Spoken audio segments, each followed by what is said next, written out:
Simbu சொல்லிட்டார்னு comedy எல்லாம் பண்ண முடியாது. ஷாக் கொடுத்த சந்தானம். என்னன்னு பார்க்கலாம் வாங்க. விஜய் டிவியில் ஒளிபரப்பான லொல்லு சபா நிகழ்ச்சி மூலம் ரசிகர்களிடம் பிரபலமானவர் சந்தானம். சிம்பு ஹீரோவாக நடித்த முதல் படமான காதல் அழிவதில்லை படத்தில் கூட்டத்தில் நின்று கொண்டிருந்தார். அதன் பின் தான் நடித்த மன்மதன் படத்தில் சந்தானத்திற்கு வாய்ப்பு கொடுத்தார் சிம்பு. அதன் பின் தொடர்ந்து பல படங்களிலும் நடித்தார். ஒரு கட்டத்தில் முன்னணி காமெடி நடிகராக மாறினார். கவுண்டமணி சினிமாவிலிருந்து ஒதுங்கி இருந்த போது அந்த இடத்தை பிடித்தார் சந்தானம். அதாவது கவுண்டமணியை போலவே நக்கல் அடிக்கும் ஸ்டைலை பின்பற்றினார். அது நன்றாகவே ஒர்க் அவுட் ஆனது.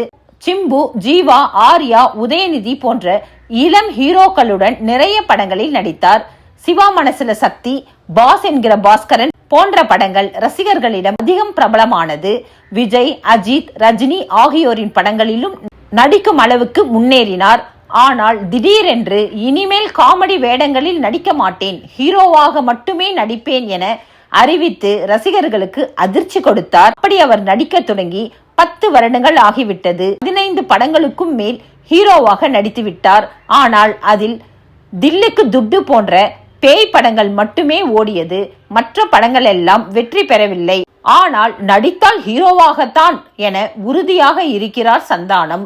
ஒரு பக்கம் இப்போது தமிழ் சினிமாவில் காமெடி வறட்சியையும் நிலவுகிறது.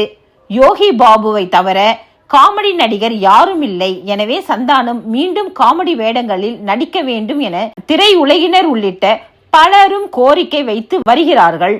ஒரு பக்கம் சிம்பு நடிக்கும் புதிய படத்தில் அவருடன் நடிக்க சந்தானம் ஒப்புக்கொண்டுள்ளார். இந்த பட விழாவில் பேசிய சிம்பு, சந்தானம் மீண்டும் காமெடி வேடத்தில் நடிக்க வேண்டும், இனிமேல் அதிக படங்களில் பார்க்க முடியும் என பேசியிருந்தார். சந்தோஷமா ஹாப்பியான படங்களும் நிறைய வரணும். அது சந்தானம் மாதிரி ஒரு ஆளை நம்ம ரொம்ப நாளா மிஸ் பண்றோம். ஸோ அவர் படத்துல ஹீரோவா நடிக்கிறது மட்டும் இல்லாம இந்த மாதிரி ஆர்யாவோட இருக்கட்டும், இல்ல நானா இருக்கட்டும், அவருக்கு பிடிச்ச டைரக்டர்ஸா இருக்கட்டும், அந்த மாதிரி ஏதாவது முக்கியமான படங்கள் அவர் சூஸ் பண்ணி நிறைய படம் தமிழ் ரசிகர்களுக்காக சந்தானம் நடிக்கணும்னு நான் இந்த மேடையில அவரை கேட்டுக்கிறேன். இந்நிலையில் இது பற்றி சந்தானமிடம் செய்தியாளர்கள் கேள்வி எழுப்பினர்.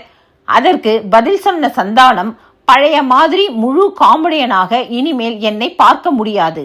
ஏனெனில் 4 படங்களில் நடிக்க ஒப்புக்கொண்டிருக்கிறேன். அது எல்லாமே ஹீரோதான். மற்ற நடிகர்களுடன் இணைந்து நடிக்க முடிவு செய்திருக்கிறேன். ஆர்யாவுடன் ஒரு படம் நடிக்கவிருக்கிறேன். எப்படி என்னை கொண்டு செல்வது என யோசித்து வருகிறேன். யோசித்துத்தான் அதை செய்ய முடியும் என சொல்லியிருக்கிறார்.